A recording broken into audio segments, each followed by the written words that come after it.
George, what does it feel like knowing you're going to be headlining the biggest boxing bout in boxing history? It feels pretty good. Why wouldn't it? You know, it's a fantastic place to box. It's something that, you know, before this fight was announced, fighters would only dream of selling out, you know, our national football stadium. It's been done. Carl Froch has been mandated, and we are on our way. And Saturday night is fast approaching, and I cannot wait to get out there, collect my world title belts, and perform for an 80,000 strong crowd. Why are you so convinced you're going to be victorious? Because I'm superior to Carl Froch in a boxing sense. I have all the attributes to beat him. If you break it down technically, I'm better than him. If you go back and watch the first fight, you'll know that I'm better than him. He's had to go away and correct things. He's had to change and adjust from the first fight, which he's never really done so well in his career. So we'll see if he manages to do it on fight night or not. But ultimately, it's irrelevant because he will not be able to compete with me. I've had a fantastic camp, a really good camp. Team work well together. We know each other much better, and we're good to go. We can't wait to get out and perform on Saturday night. We're 2 days before the fight. The world's media have descended on Wembley Stadium. You've done all your preparation, but you also seem to thrive on chatting to everyone and telling everyone how preparations have gone and how much you're looking forward to the fight. How important is it for you to be in that positive frame of mind and again try and get the psychological edge over Carl? I think for myself, and really I'm only thinking about myself in this fight. I don't need to think about Carl Froch whatsoever, because I will beat the very best Carl Froch there will be, whether that be an on-form mentally Carl Froch or physically. He's still going to get beat. So I don't need to rely on mental tactics or getting under his skin or little things like that, because ultimately he's going to have to believe it himself, isn't he? He's contradicted himself an awful lot, throughout the first camp, since the first fight, and in this camp now. He's finding false confidence from things that he deems about me. So he will say that I'm super like heavyweight, have to boil down to middleweight, and I'm a 12-round fighter, and I'm this and I'm that. And I didn't prepare for the first fight, although there's quotes out there from him at the weigh-in for the first fight saying that I couldn't be any better, I've hit every target, everything's written down, I'm in perfect condition. So certainly he's had to go away, he's had to make changes. Robin Crackman's talked about the changes he's made. That will be difficult for him. He has to speak to a sports psychologist to get him through this camp. That will be difficult to him.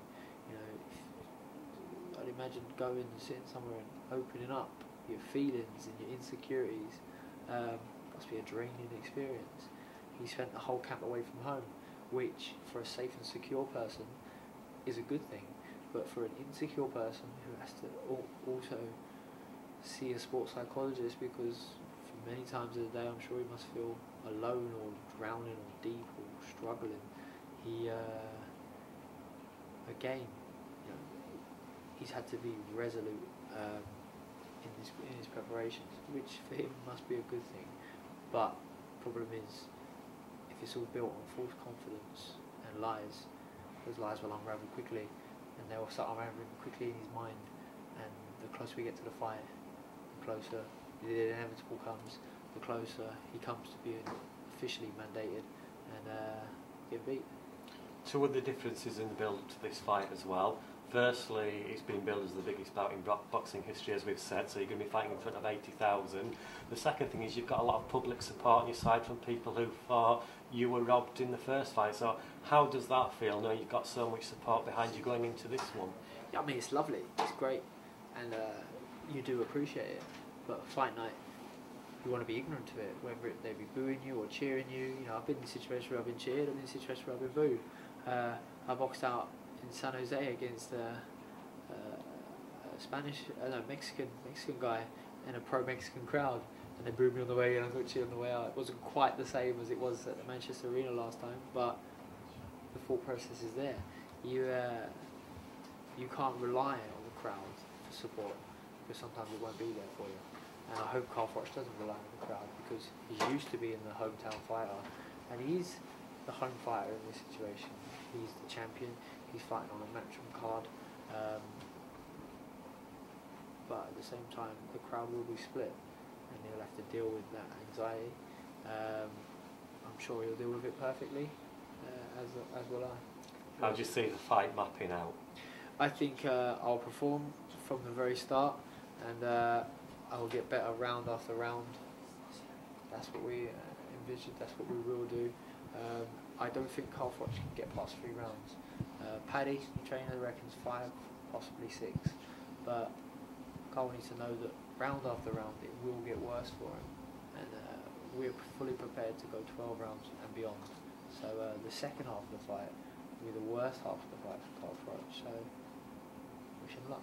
Final 2 questions from me. George, the referee in the last fight, Howard Foster, you weren't happy with the decision. It was a controversial ending. What have you made of the appointment of the new referee for this fight? I don't know, to be honest. I haven't, Charlie Fitch, I don't know too much about him, to be honest. I never studied referees.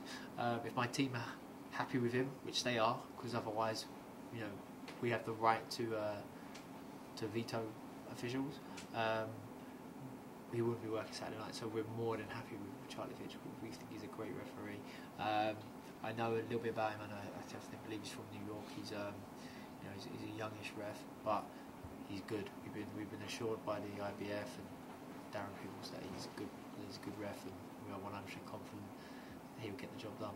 And there's been a lot of talk about the weigh-in tomorrow and the time of the weigh-in being 4 o'clock. Weigh-ins in this country are usually a bit earlier. What are your thoughts on that? Is that just Carl trying to play mind games? We like to piss and moan, because we piss and moan, and we told Matchroom, bollocks, we're not having fucking a 4 o'clock weigh-in.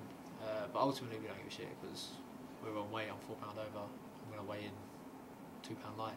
So he can weigh in at 4 o'clock, we can weigh in 10 minutes before the fight if they want. We're on weight, so we're good. Okay, George, in the last fight you promised a fast start, which you delivered, and it seemed to change the course of the fight. I mean, for the next few rounds in particular, Carl was very trigger shy, and you've been to the punch, and he kind of set the tone for the fight. How important is it a fast start in this second fight? We're going to come out and perform. We're going to win the first round. We're going to win every round. Fast start is important in every fight, I feel, you know.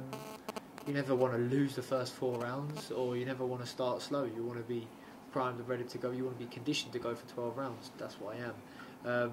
I beat Carl Froch for 3 minutes of every round, and that's what I'm going to do on fight night. So I'll start quick, but I won't start reckless. I'll start how I always start. I always start pretty quick. So he'll have to deal with contend with the game plan that's been put in front of him. There's nothing anxious or reckless about me. We're good to go. Yes, there's been talk about like a 3-round shootout going into this fight, about how like you're going to stand toe to toe for the first 3 rounds, and then there was a comment made about your stamina going into the latter rounds. I mean, with Carl, you said that in the first round, if he starts slow, he ends quick, and vice versa. If he starts quick, he ends slow. I mean, how confident are you going into the latter rounds that you'd be able to just maintain that speed and still? 100% confident. I was in better condition than Carl Froch was when that stopped. The fight was stopped in the 9th round last time. We're conditioned to go out and perform for 12 rounds, and that's what we will do. We will do it well. Carl can start quick, or he can start slow. He can start cautious. He can start however he wants. He's still going to be beat. He's going to be beaten to the punch. The shots are you're not going to see coming. And for him, the more reckless he becomes, the more dangerous he becomes, but also the more wide open and dangerous for himself he becomes. So Carl can approach this fight however he wants. We've got all bases covered. Okay, prediction? Knock him out with a left hook. Okay, thank you very much. Wicked. Cheers, guys. Cheers.